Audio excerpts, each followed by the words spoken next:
Olá, como vai? Eu sou o professor Flavio de Leão, Bastos, Pereira. Este é mais um programa Falando em Liberdade, um programa que debate os direitos humanos em todas as suas interfaces, em todas as suas conexões.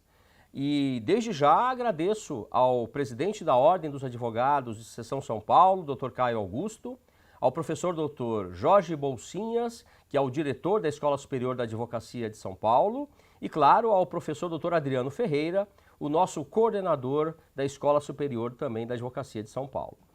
Hoje o nosso tema é daqueles mais importantes e pouco conhecidos para aqueles que se debruçam e defendem os direitos humanos, para os profissionais, para o cidadão comum que não tenha talvez a percepção clara do quanto o seu dia a dia é influenciado pelos temas que nós aqui vamos conversar. Vamos falar da importância do sistema interamericano de direitos humanos para a tutela dos direitos humanos fundamentais. E para falar desse assunto, nós temos a honra, a alegria de receber no Falando em Liberdade a professora Flávia Piovesan. Desde já, muito embora a professora dispense apresentações, porque é um dos ícones dos direitos humanos no Brasil, registro aqui a sua trajetória. Graduada em Direito pela Pontifícia Universidade Católica de São Paulo, mestre e doutora em Direito também pela Pontifícia Universidade Católica de São Paulo, é professora doutora também na PUC, nos programas de graduação e pós-graduação em Direito. Visiting Fellow no Human Rights Program da Harvard Law School, Visiting Fellow do Center for Brazilian Studies da University of Oxford, Visiting Fellow do Max Planck Institute for Comparative Public Law and International Law em Heidelberg, também da Humboldt Foundation Georg Foster Research Fellow no Max Planck Institute for Comparative Public Law and International Law, membro do Conselho de Defesa dos Direitos da Pessoa Humana, também da United Nations High Level Task Force on the Implementation of the Right to Development e da Organization of American States Working Group para o monitoramento do Protocolo de São Salvador em matéria de direitos econômicos, sociais e culturais. E, como todos sabem, foi eleita para a Comissão Interamericana de Direitos Humanos na Organização dos Estados Americanos para o mandato 2018 a 2021. Experiente na área do direito, com ênfase em direitos humanos, direito constitucional e direito internacional. Atua principalmente nos seguintes temas: direitos humanos, direito constitucional, direito internacional, proteção internacional e proteção constitucional. É também Visiting Scholar na Lehman, no David Rockefeller Center for Latin American Studies da Harvard University. Professora Flávia, que alegria tê-la conosco. Todos sabem que o estudo dos direitos humanos hoje não passam sem o conhecimento da sua obra e da sua trajetória. Portanto, é uma data especial para o Falando em Liberdade e para a ESA São Paulo. Imagina, muito obrigado. A alegria e o prazer são recíprocos. É uma honra poder me somar a esse belo programa. Muito obrigado. E ainda mais com a sua pessoa. Muito obrigado. Tenho tanta admiração e carinho. E vamos falar de um tema que é pouco conhecido e que sofre hoje uma resistência muito grande, até por falta de conhecimento. Então eu vou começar aqui, talvez para contextualizar o nosso telespectador. Qual a importância dos direitos humanos no dia a dia do cidadão? Para que a gente depois possa chegar no sistema interamericano. Ele tem a percepção clara de como esta temática lhe impacta no dia a dia? Eu agradeço muito, professor Flávio, meu amigo Flávio, a sua excelente questão como ponto de partida. Isso me lembra as primeiras aulas que eu leciono na PUC de São Paulo, seja na graduação, seja na pós, cujo título é Direitos Humanos, Conceito e Preconceito. Perfeito. Porque eu digo, se nós temos uma compreensão adequada dos direitos humanos, não há como resistir, não há como ser contra os direitos humanos. Se nós tomarmos, por exemplo, os 30 artigos da Declaração Universal, a começar pelo primeiro, todos somos livres e iguais, em dignidade, respeito e direitos. E aí os direitos, a liberdade de expressão, liberdade de religião, de ir e vir, direito à vida, a proteção em face da tortura, da escravidão, direito social ao trabalho, à educação, à saúde, a igualdade, a não discriminação, quem pode ser contrário aos direitos humanos? Então o que eu vejo é que é uma narrativa muito equivocada Certo. que busca reduzir o conceito e estigmatizá-lo. E com isso, então, nós temos esse grande desafio de passar, eu creio, esta narrativa, quer dizer, a nossa resposta há de ser uma resposta adequada e frisando essa vocação emancipatória, includente, solidária dos direitos humanos que tem como cerne a dignidade humana. E por que o cidadão, quando ouve falar em direitos humanos, tem hoje uma visão um pouco mais restrita ou limitada em relação ao que realmente significa esse universo? O que será que motivou isso? Eu acho que aí são vários fatores. Fazendo uma autocrítica, talvez nós, defensores e defensoras de direitos humanos, tenhamos pecado no sentido de não nos comunicarmos devidamente. Acho que talvez seja o caso de nós reavaliarmos as estratégias, inclusive com toda a revolução tecnológica, com e-mail, com WhatsApp, com Twitter, com todo o universo do cyberspace. Eu creio que é uma ferramenta muito comunicativa, impactante dos jovens. Exato. Eu digo que a nossa geração, te incluo também, nós somos foreigners. Exato. Desse, não é digital world. Minha filha, que tem 12 anos, é native, e com ela toda uma geração. E também há eu diria, uma grande resistência que diz, a doutora vai defender ainda, mais uma vez, os direitos humanos. Chegou a doutora... E nós sabemos, claro, que as pessoas privadas de liberdade têm o seu direito a ser respeitada, porque o Brasil não admite pena de morte, não admite pena de tortura, isso é parâmetro constitucional. Então, o que nós defendemos é que haja o devido processo legal, contraditório, ampla defesa, etc.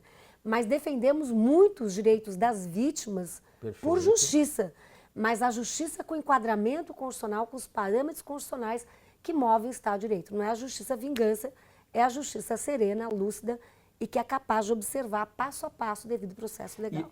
E este devido processo legal, ele é conquista baseada na experiência dramática do ser humano a partir de fatos, eu vou até ir ao século XIII, século XIV, e um período, inclusive, no ápice do liberalismo, não é isso?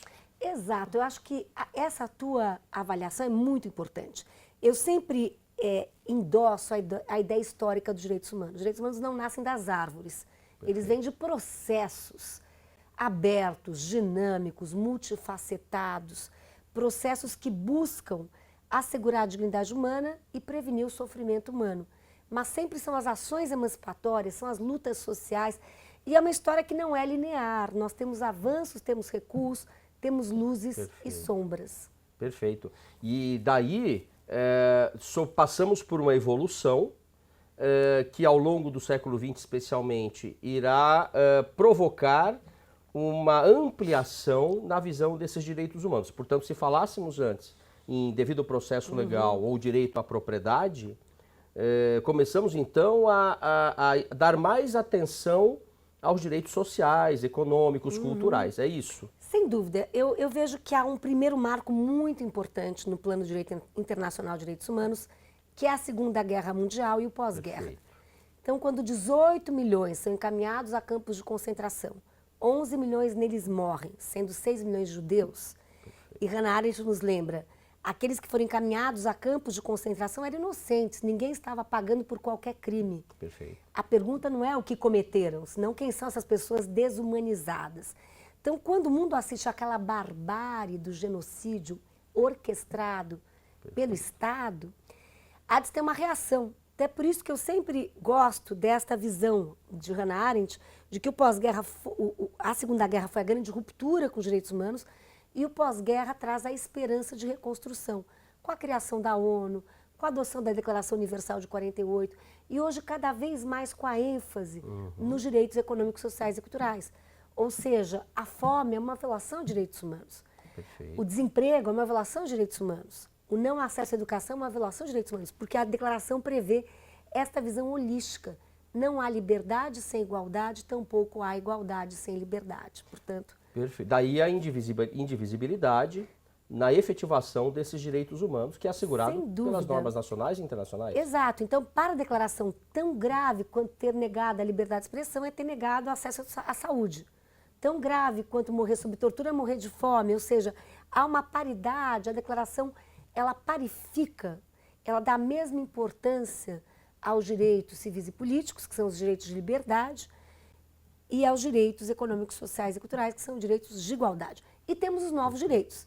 Há poucas semanas nós estávamos no Fórum Interamericano em Quito, no Equador, que é uma iniciativa Corte Interamericana Comissão, e eu participei com a relatora especial para os direitos econômicos, sociais e culturais do lançamento do nosso informe regional sobre empresas de direitos humanos. Perfeito. Estava agora, hoje, examinando o nosso próximo informe sobre corrupção em direitos humanos. Então, são novos temas, como também os direitos digitais. Então, são novos temas que inquietam hoje, eu diria, a agenda tradicional de direitos humanos. Então, veja que interessante. A evolução prossegue, os desafios novos continuam surgindo, e aqui falamos da tecnologia, que pode ser um instrumento eficaz na consecução, na ampliação, na divulgação dos direitos humanos. Hoje, por exemplo, o estudante pode fazer um curso com a Comissão Interamericana via internet, mas ao mesmo tempo é um campo com riscos, não é? Para a privacidade, etc. Sem dúvida, eu acho que o grande embate para mim, o grande dilema, o grande desafio é permitir que a proteção que nós temos dos direitos offline seja também conferida aos direitos online. A minha visão, Flávio, se você me permite, claro, é que nós vivemos, num primeiro momento, o cyberspace, o direito da internet, era totalmente desregrado. Era como se nós tivéssemos o unrule of law, o não Estado de Direito, não, as regras não incidiram um faroeste. Perfeito. E aos poucos se percebeu que a privacidade pode ser aviltada, que nós podemos ter hate speech online, que era importante preservar aí a igualdade, combater a discriminação, combater os crimes cibernéticos. Eu participei, anos atrás, por iniciativa da Fiesp, de um evento sobre segurança cibernética. Até as empresas hoje, o furto, o roubo, não é dessa caneta, desse copo, é dos dados, das informações. Então, eu vejo que esse é um grande tema. Temos poucos marcos jurídicos. No Brasil, nós temos o Marco Civil da Internet de 2014, temos a Lei de Proteção aos Dados, que nem tampouco entrou em vigor. E no mundo, eu até fiz uma pesquisa, porque dei uma palestra sobre internet e direitos humanos num congresso internacional na Itália. E é muito interessante, porque os instrumentos jurídicos são muito recentes. Na Itália mesmo na União Europeia, as diretrizes são de 2017, assim por diante. Ok. E, portanto, estamos falando agora da empresa, o ente privado, ocupando um polo que anteriormente era ocupado apenas pelo Estado. Exato. Para o nosso telespectador entender, a empresa pode violar direitos humanos também? Excelente pergunta. Veja, como você lembra, com relação à posição do Estado no âmbito internacional, sempre o Estado é o responsável. Só que hoje, Flávio, esse para nós também é outro desafio contemporâneo, é por isso que nós lançamos esse relatório regional sobre empresas de direitos humanos. Perfeito. Das 100 maiores economias mundiais hoje, esse dado sempre me deixa assim, perplexa, das 100 maiores, 69 são multinacionais, 31 são estados. De modo que há multinacionais cujo faturamento anual excede muito o PIB de muitos estados. Então, o que nós temos hoje? Nós temos os Guiding Principles da ONU, que são princípios reitores sobre direitos humanos das empresas, são 31 princípios organizados em 3 esferas, e 3 verbos, eu diria. O verbo proteger, respeitar e remediar. E olhando para 3 atores, o Estado tem o dever de proteger, evitar que as empresas violem direitos. As empresas têm o dever de respeitar, por exemplo, vamos imaginar que uma empresa produz esta caneta por 50 centavos, Perfeito. com uma ampla possibilidade ali de venda, alta competitividade no mercado. E a caneta, outra similar, opera a preço de R$2. Perfeito. Só que se aqui dentro tiver trabalho infantil, trabalho escravo, etc., quer dizer, o consumidor tem que ter a noção. E hoje a empresa é responsável até pela cadeia produtiva. Perfeito. Por fazer o Human Rights, que nós chamamos de Human Rights Impact Assessment, ou seja, há dados, inclusive a FGV tem pesquisa nesse sentido, os grandes empreendimentos, quando não se olha o entorno, o que ocorre? Nos grandes empreendimentos, os megaprojetos, as mega obras, geram um fomento à exploração sexual de meninas. Perfeito. Então é muito importante hoje a identidade da empresa não está apenas limitada à lucratividade, ao seu balanço econômico. Hoje, a reputação de qualquer empresa demanda a ótica dos direitos humanos. Quer dizer, a cadeia produtiva para o consumidor consciente deve ser considerada. Sem dúvida. Porque ela pode trazer no seu âmbito violação de todas as dimensões, né? Sem dúvida. E é por isso que nós falamos que as empresas têm a chamada due diligence, têm a devida diligência de atuar, de fiscalizar, de investigar, de evitar que isso ocorra. Então, esses 31 princípios trabalham com o Estado, com as empresas e com as vítimas, que as vítimas tenham aí um canal para defender os seus direitos. Então, é um novo tema, não temos nenhum tratado sobre o tema ainda, temos uma grande resistência das empresas, mas na comissão nós demos aí a nossa contribuição há 2 semanas lançando esse informe. Perfeito. Para fechar o nosso primeiro bloco, podemos então afirmar que as empresas, ao estabelecer o seu plano de negócio, hoje podem sofrer sanções, não necessariamente punitivas, mas econômicas de entidades internacionais. Isso é real, essa constatação? Isto é real, nós estamos cada vez mais avançando nessa direção. Eu sou relatora na Comissão Interamericana para o Canadá. O Canadá é o único país do mundo que tem um ombudsperson para fiscalizar as atividades extraterritoriais das empresas canadenses. Ou seja, uma empresa canadense, quando exerce sua atividade aqui na América Latina, tem um ombudsperson lá, porque o Canadá é responsável também. Ou seja, o Estado tem que evitar, tem que tomar todas as medidas para evitar graves violações. Então, as situações que nós temos aí, Brumadinho, Mariana, etc., são situações alarmantes do quanto esse tema é necessário que haja não só uma responsabilização do Estado, porque faltou a fiscalização, mas também das empresas. Então, cada vez mais nós temos, eu creio, uma mudança de paradigma a respeito desse tema. E lembrando que nós estamos falando sobre o sistema global. Exato. Já vamos falar do sistema interamericano. Exato. Né?